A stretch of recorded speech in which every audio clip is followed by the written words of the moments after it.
Hello guys, हर school का अपना एक अलग टीचिंग पैटर्न होता है। कुछ स्कूल्स के प्रोटोकॉल्स होते हैं, रूल्स होते हैं, रेगुलेशंस होते हैं। तो उस बारे में डिटेल देने के लिए मैं ये वीडियो क्रिएट कर रही हूँ। जब भी आप राशि ज्वाइन करेंगे तो राशि ज्वाइन करने के बाद में आपके पास उसकी सारी डिटेल आपको इस वीडियो के थ्रू मिल जाएगी। फ़र्स्ट ऑफ़ ऑल मैं आपको बता रही हूँ, जब राशि अपने टाइम को लेके बहुत ही ज़्यादा पंक्चुअल है, तो आप जब भी राशि ज्वाइन करेंगे तो राशि में जैसे आप मॉर्निंग शिफ्ट ज्वाइन करते हैं तो आपका टाइमिंग रहेगा 7 o'clock। अगर आप रीच नहीं होते हैं, अगर आप टाइमिंग जो भी आपको टाइमिंग दिया गया उसके बाद में आते हैं, तो उसमें आपको 10 मिनट्स की डिबेट दी हुई है। जैसे 7 o'clock आपका टाइम है, अगर आप 7 to 7:10 के बीच में अगर आप स्कूल नहीं पहुंचते हैं तो यहाँ पे एक सर्कल, आपकी टाइमिंग के ऊपर एक सर्कल करने का रूल बना हुआ है। अगर वो जैसे आपकी टाइमिंग 7:10 से अबव हो जाएगा तो उस पर आपके रेड कलर से सर्किल बना दिया जाएगा। उसे कहते हैं हम गोला राशि, यानी कि सर्कल अमाउंट। सर्कल अमाउंट आपका 15 रुपीज़ ईच डे का आपका कट होगा। उसमें भी सर की तरफ से आपको टू डेज़ आपको दिए गए हैं। अगर आप मंथ में 2 टाइम्स लेट होते हो स्कूल टाइमिंग में तो उसके आपका कोई भी सर्कल अमाउंट कट नहीं होता है। लेकिन अगर आप रेगुलरली स्कूल लेट आते हो 7:10 के बाद में तो 15 रुपीज़ पर डे आपका उस अमाउंट आपकी सैलरी में से डिडक्ट किया जाएगा, 15 रुपीज़ पर डे। उसके बाद में हम आ जाते हैं स्कूल में। जब आप एंटर हो जाते हो, आपको अपना फेस लॉगिन करना है। यहाँ पे एक बायोमेट्रिक मशीन लगी हुई है, वहाँ पे जाके आपको अपना फेस करना है, जिससे आपका स्कूल में आपकी अटेंडेंस प्रेजेंट में क्लिक हो जाएगी और आपका टाइमिंग वहाँ पे हैंड टू हैंड नोट हो जाएगा। Okay everyone. आफ्टर दैट आपको यहाँ पे फ्लोर पे किसी भी टेबल के पास या कहीं पे भी खड़ा नहीं होना है, आपको सीधा अपनी क्लास में जाना है। और क्लास से में जाते समय आपके बीच में जो भी आपके सीनियर्स यानी कि डायरेक्टर सर, मैनेजर सर, आपके कोऑर्डिनेटर्स, आपके इंचार्ज जो भी आपको मिलते हैं, आपको उनको विश करना अकॉर्डिंग टू टाइम। अगर आप मॉर्निंग शिफ्ट ज्वाइन करते हैं देन से गुड मॉर्निंग, अगर आप डे शिफ्ट ज्वाइन करते हैं देन से good afternoon. Okay everyone. Class room में एंटर होने के बाद में आपको अपना क्लासरूम चेक करना है कि सारी विंडोज़ ओपन हो, रूम में लाइट्स वगैरह आप ऑन कर दीजिए। अगर आपका जो भी ग्रीन बोर्ड है वो अगर क्लीन नहीं है तो आप उसको क्लीन कर दीजिए। जो भी है आप जो भी बेंचेस वगैरह है, फर्नीचर है, उसको आप सही से एडजस्ट कर दीजिए। अगर आपकी क्लास रूम में अगर मैट नहीं लगी हुई है तो आप पियोन को बुला के वहाँ पे मैट लगवा दीजिए। अगर रूम क्लीन नहीं है देन पियोन को बुला के क्लीन करवा दीजिए। ये सारी डिटेल आपको चेक करनी है। आपको अपने आसपास बिल्कुल क्लीनलीनेस का ध्यान रखना है। आपका रूम एकदम, आपका क्लासरूम एकदम क्लीन होना चाहिए। आपका जो क्लासरूम में नोटिस बोर्ड लगा हुआ है वो भी एकदम व्यवस्थित होना चाहिए। कुछ जो भी पेपर्स वगैरह, जो भी शीट्स वहाँ पे पेस्ट की हुई है वो एकदम सही से होनी चाहिए। Okay everyone. उसके बाद में जैसे ही बच्चे आना स्टार्ट हो जाते हैं, तो जब बच्चे क्लास में एंटर होते हैं देन आपको उनको विथ स्माइली अच्छे से वेलकम करना है बच्चों का, और उनको बैठने के लिए बोलना है, सिट डाउन एवरीवन, इस तरह से। जैसे ही बच्चे वहाँ पे आके बैठ जाते हैं देन आप उनको अच्छे से विश कीजिए। उनका डे कैसा रहा, क्या उन्होंने लास्ट डे किया, क्या उनकी एक्टिविटीज़ रही, आप उनको एज अ फैमिलियर थोड़ा सा अच्छे से अटैचमेंट के साथ उनसे वो क्वेश्चंस पूछिए, ताकि बच्चे आपसे बहुत ज़्यादा अटैच्ड रहें। लेकिन हाँ, बच्चों का आपके साथ अटैचमेंट होना चाहिए, नॉट एक्सीड। आपका इतना भी एक्सीड नहीं होना चाहिए कि बच्चे वो सारी अपनी लिमिट्स क्रॉस कर दें। वैसा बिहेवियर भी आपका नहीं होना चाहिए। इस बात का आप स्पेशली ध्यान रखिएगा। Okay everyone.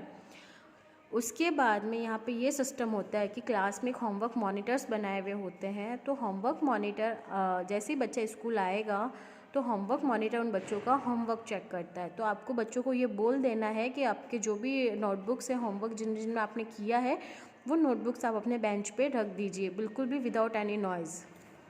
बिल्कुल भी क्लास में वॉइस नहीं होनी चाहिए, बस बच्चे वो अपनी नोटबुक निकाल के रख दें बेंचेस पे। फिर होमवर्क मॉनिटर उनमें से होमवर्क चेक कर लेगा। आफ्टर दैट होमवर्क चेक हो जाने के बाद में एक बेल होगी जो बिफोर प्रेयर, यानी बिफोर प्रेयर एक वार्निंग बेल होती है टंग, ताकि बच्चे प्रेयर के लिए प्रिपेयर हो जाए। ओके। देन उसके बाद में मॉर्निंग प्रेयर होगी, तो आपको बच्चों को बोलना है कि आपको प्रेयर करनी है। Join your hands, close your eyes, सारे बच्चे वो प्रेयर बोले। इसका आपको स्पेशली ध्यान रखना है कि बच्चे ओनली सिर्फ अपना ऐसे हैंड जॉइन करके सिर्फ बैठे ना रहे, वो प्रेयर को बोलने चाहिए। और आप भी उनको बोलने के लिए मोटिवेट करें। अगर उनको कुछ वर्ड्स वगैरह समझ में नहीं आ रहे हैं तो आप उनकी बोलने में हेल्प करें। आफ्टर द प्रेयर जो भी गायत्री मंत्र होता है वो भी वो अच्छे से बोले, सभी बच्चों को वो सारा मंत्र लर्न होना चाहिए। इस चीज़ का भी आप स्पेशली ध्यान रखें। अगर किसी बच्चे को नहीं आ रहा तो आप उसको अपने पास बुलाकर एक बार उसको बताएं कि इस वर्ड के क्या क्या साउंड्स है, ये वो कैसे बोलना है, उसको एक बार उसकी आप हेल्प करें। ओके, आफ्टर द प्रेयर एक बेल होगी जिसमें अनाउंसमेंट होगा the table entry time. Table entry में आपको क्या करना है, बच्चों का डेली टेबल और वर्ब का उनका टेस्ट होता है जिसमें वो वर्ब्स लर्न करते हैं और टेबल्स लर्न करते हैं। ये अकॉर्डिंगली टू डे चलता रहता है, 1 day table and 1 day table, 1 day table and 1 day verb. Okay, तो बच्चे कंटिन्यूसली टेबल्स लर्न करके आते हैं, डेली की 1 टेबल उनको लर्न करनी होती है। उसके बाद में जो टेबल मॉनिटर बनाया हुआ होता है वो 1 स्टूडेंट से वो टेबल्स को पूछ लेता है। फिर इनका जो टेबल चार्ट जो नोटिस बोर्ड पे पेस्ट किया हुआ होता है उस पर वो एंट्रीज हो जाती है। आपको वो टेबल एंट्रीज कंप्लीट हो जाने के बाद में इसके लिए आपको 10 मिनट्स मिलेंगे। 10 मिनट्स में टेबल एंट्री कंप्लीट हो जानी चाहिए। जैसे ही टेबल एंट्री कंप्लीट हो जाती है आपको उस टेबल चार्ट पे उस पर साइन अपना देखना है, और जिन भी बच्चों के क्रॉस आता है, जो बच्चे लर्न करके नहीं आते हैं, उनके ऊपर आपको एक्शन लेना है। जिसके भी रेगुलरली 3 क्रॉस हो जाते हैं आपको उसको कोऑर्डिनेटर से मिलवाना है, ताकि वो बच्चे के डेली क्रॉस ना आए और वो बच्चे को मोटिवेट कर सके डेली लर्न करने के लिए। Okay, after the table entry हो जाने के बाद में आपको ध्यान रखना है, इनका बुक रीडिंग का टाइम हो जाता है। इनकी स्पेशली इंग्लिश की बुक रीडिंग होती है। इस टाइमिंग पे 20 मिनट्स बुक रीडिंग के मिलते हैं। तो आप इसमें 2 पैटर्न्स हैं। अगर छोटे बच्चे हैं, जैसे आप 3rd क्लास को टीच कर रहे हो, 2nd क्लास को टीच कर रहे हो, तो आप अपने साथ ही बच्चों को वर्ड्स बुलवाइए, ठीक है। जैसे 1 लाइन आप पढ़िए, पीछे के पीछे नेक्स्ट वर्ड वो बच्चे सेम टू सेम वो कॉपी करके बोलेंगे। लेकिन अगर आप हायर क्लासेस ले रहे हैं जैसे 6, 7, तो आपको 1 पैरा ईच स्टूडेंट्स को रीड करवाना है। इससे बच्चों की बुक रीडिंग काफ़ी अच्छी हो जाती है। स्पेशली इसमें आपको SST और साइंस बुक को फॉलो करना है। इंग्लिश नॉर्मली बच्चा इंग्लिश के पीरियड में बुक रीडिंग कर लेता है, इसलिए साइंस, SST और EVS ये बुक्स आपको उनको बच्चों को मॉर्निंग टाइम में रीड करवानी है डेली। ओके, बुक रीडिंग का टाइम होने के बाद में आपका फर्स्ट पीरियड की बेल होगी। फर्स्ट पीरियड आपका स्टार्ट होगा। पीरियड आपका 40 मिनट्स का होता है। तो इस पीरियड टाइम में आपको 30 मिनट्स आपको बच्चों को टीच करना है, यानी कि जो भी आपको लेसन समझाना है, जो भी टॉपिक समझाना है वो आपको बच्चों को समझाना है। और जो लास्ट के 10 मिनट्स होते हैं उसमें आपको बच्चों को जो भी रिटर्न वर्क करवाना है वो रिटर्न वर्क करवाना है। ओके एवरीवन, उसके बाद में आपका क्वेश्चन होगा कि हम कॉपीज चेक यानी कि करेक्शंस कब करेंगे। तो करेक्शंस आपको वैकेंट पीरियड में करने होते हैं। जो भी आपका वैकेंट पीरियड आएगा उसमें आप सारी क्लासेस की कॉपी अपने बाहर, जो भी आप जिस फ्लोर पे है उस फ्लोर पे टेबल लगी हुई होगी बाहर, आपको उस फ्लोर पे जाके उस सीट पे बैठ के आपको कॉपीज़ चेक करनी है। कॉपीज़ कलेक्ट करने का सिस्टम ये रहेगा कि जो भी आपका वैकेंट पीरियड है आप बच्चे को बोल दीजिए कि इस पीरियड में आपको कॉर्नर कर देनी है, आपकी सबकी copies corner on the table कर देनी है। और फिर उसके बाद में क्लास मॉनिटर जो होगा बच्चा, वो कॉपीज़ आपको बाहर फ्लोर पे लाके दे देगा। क्लास में जो टीचर पढ़ा रहा है उसको बिल्कुल भी इस चीज़ से डिस्टर्बेंस नहीं होना चाहिए। इस चीज़ का आप स्पेशली ध्यान रखिएगा। जो भी कॉपीज़ कॉर्नर हो जाएगी क्लास मॉनिटर उसको कलेक्ट कर लेगा, तो इसमें उसको बच्चों से कोई बात करने की नीड नहीं रहेगी। ओके, करेक्शंस हो गए। देन उसके बाद में लंच से पहले 2 पीरियड्स होंगे and after the lunch 3 periods. 2 periods हो जाने के बाद में जैसे ही लंच होगा आपको आपकी क्लास में ही रहना है। लंच प्रेयर होगी। लंच प्रेयर के लिए आपको बच्चों को मोटिवेट करना है कि वो जैसे उन्होंने मॉर्निंग प्रेयर की थी वैसे के वैसे उन्हें लंच प्रेयर भी करनी है। ओके, लंच प्रेयर हो जाने के बाद बच्चे हैंड वॉश के लिए जाएंगे। हैंड वॉश के लिए अलग अलग सिस्टम बनाया हुआ है। 1st floor and 2nd floor for the boys and assembly and ground floor for the girls. Okay, तो जो गर्ल्स होगी वो असेंबली और ग्राउंड फ्लोर पे जाएंगे, और जो बॉयज़ होंगे वो 1st फ्लोर और 2nd फ्लोर वाला वॉशरूम एंड वाटर हट यूज़ करेंगे। वहाँ बच्चे हैंड वॉश करके उसके बाद में क्लास में वापस एंटर होंगे। तो आपको बच्चों को बोलना है कि लंच टाइम में उनको टीचर की बार बार परमिशन नहीं लेनी है, मैम मैं आई कम इन, मैं आई कम इन। वो डायरेक्टली क्लास में एंटर हो सकते हैं in the lunch time. Okay, lunch time में आपको आपका लंच भी बच्चों के साथ क्लास में ही करना है। आपको भी बाहर नहीं जाना है या स्टाफ रूम में बैठ के लंच करना नहीं है। आपको क्लास में ही बच्चों के साथ में ही लंच करना है। और बच्चों को आपको मोटिवेट ये करना है कि वो अपना लंच अच्छे से च्यू करे, अच्छे से बाइट करे, छोटा छोटा सा बाइट ले, वो ज़्यादा एक साथ बिग बाइट लेके ना खाएं। उनको फास्ट लंच फिनिश करने का नहीं है। लेकिन हाँ, बहुत ज़्यादा ही छोटे बच्चे होते हैं जो सेकंड थर्ड क्लास के, उन बच्चों को आपको ज़रूर बोलना है कि बहुत ज़्यादा ही स्लो स्पीड से वो खाना नहीं खाए, एक नॉर्मल स्पीड से वो खाना खाए। ओके। और खाना खाने के बाद में उसमें आपको वो लंच बॉक्स चेक करना है। आप लंच मॉनिटर भी बना सकते हैं क्लास में। आप लंच मॉनिटर उस बच्चे को बनाइए जो अपना लंच बॉक्स सबसे लास्ट में फ़िनिश करता था, या डेली जिसके एक्सक्यूज़ होते हैं कि मैम मुझे खाना अच्छा नहीं लगता, नहीं खा रहा हूँ, वैसा जो भी ऐसा बच्चा बोले आप उसी को लंच मॉनिटर बना दीजिए। इससे वो मोटिवेट होगा और बच्चों का सभी का लंच बॉक्स वो चेक करेगा डेली। और इसके बच्चों का चेक करने के लिए वो सबसे पहले अपना लंच बॉक्स फिनिश करेगा और उसके ये डेली के जो एक्सक्यूज़ थे वो ख़त्म हो जाएंगे। ओके। तो उस बच्चे को आप मॉनिटर बना दीजिए, वो सारे बच्चों के लंच बॉक्स चेक कर लेगा। और इवन देन आपको बच्चों को बोलना है कि उनको वेजिटेबल फिनिश करनी है। काफ़ी बच्चों के ये एक्सक्यूज़ होते हैं कि वो चपाती पराठा जो भी होता है वो फिनिश कर लेते हैं, लेकिन वो वेजिटेबल फिनिश नहीं करते। इवन देन सिंगल बाइट भी उनका वापस रिटर्न नहीं जाना चाहिए लंच बॉक्स में। Don't leave the left over. आपको ये बच्चों को सिखाना है कि आपके खाने में बिल्कुल भी कुछ भी वापस बाहर नहीं जाना चाहिए। It's a share wastage of food. काफ़ी लोगों को खाना नहीं मिलता है और हमें इस तरह से खाने को वेस्ट नहीं करना चाहिए। तो इस तरह से आपको बच्चों को अच्छे से प्यार से मोटिवेट करना है। लंच फिनिश हो जाने के बाद में आपको बच्चों को जल्दी से क्लास में वापस सेटल कर देना है। एंड ड्यूरिंग आपका जो नेक्स्ट क्लास में आप बेल रिंग होते हैं, आपका जिस नेक्स्ट क्लास में आपका जो पीरियड है आपको वहाँ चले जाना है। हाँ, जिन बच्चों का लंच नहीं होता है उनके पास में, तो आपको उन बच्चों को क्लास के बाहर भेज के उनके घर पे कॉलिंग करवानी है कि इन बच्चे के पास में लंच बॉक्स नहीं है। अगर घर वाले बोले कि हम कहीं बाहर आए हुए हैं, अभी लंच बॉक्स नहीं भिजवा सकते, तो उस बच्चे को आपको स्कूल से ही एक बिस्किट अवेलेबल करवाना है ताकि वो बच्चा भूखा ना रहे और वो बिस्किट खा ले। ठीक है। इस तरह से आपको बच्चों को टिफ़िन भी अवेलेबल करवाना है अगर वो कोई बच्चा टिफ़िन नहीं लेके आता है तो। और अगर कोई बच्चा रेगुलरली लंच नहीं लेके आ रहा है तो आपको उसको लंच लाने के लिए भी मोटिवेट करना है ताकि वो डेली लंच लेके आए। आप उसको बताएं बेनिफिट्स, अगर वो खाना नहीं खाएंगे तो क्या क्या हार्म से उनके, इस तरह।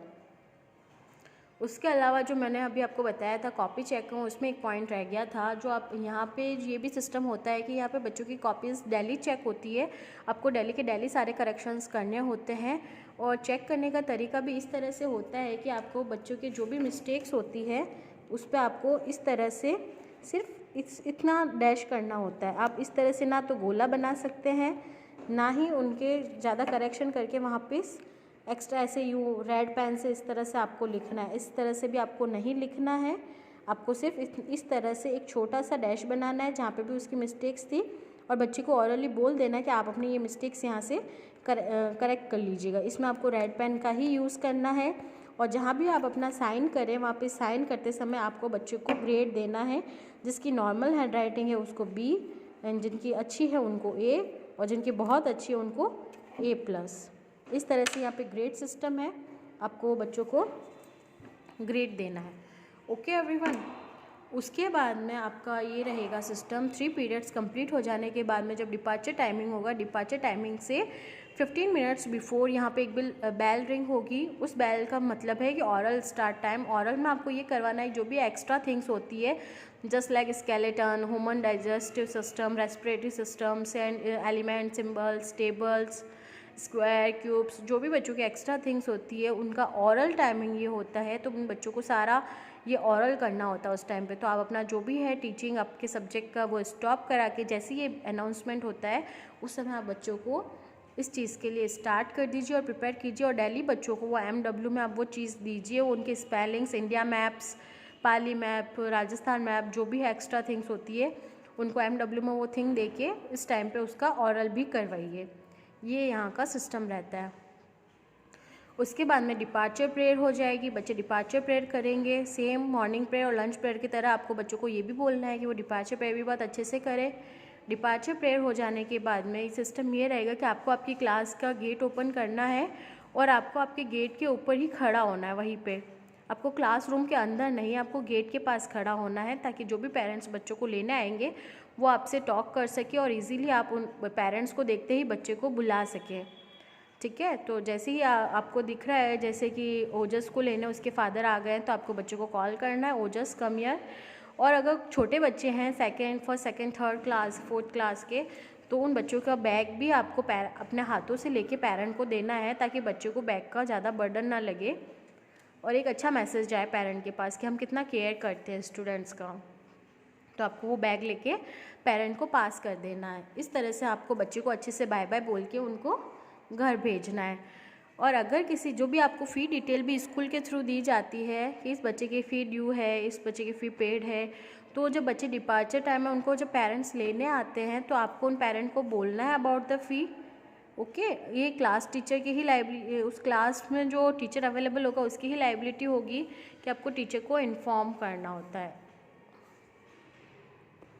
क्लास टीचर की लाइबिलिटी होगी कि वो लास्ट पीरियड वाले टीचर को इन्फॉर्म कर दे, और ताकि लास्ट पीरियड वाले टीचर उस पेरेंट को बोल सके अबाउट द फ़ी।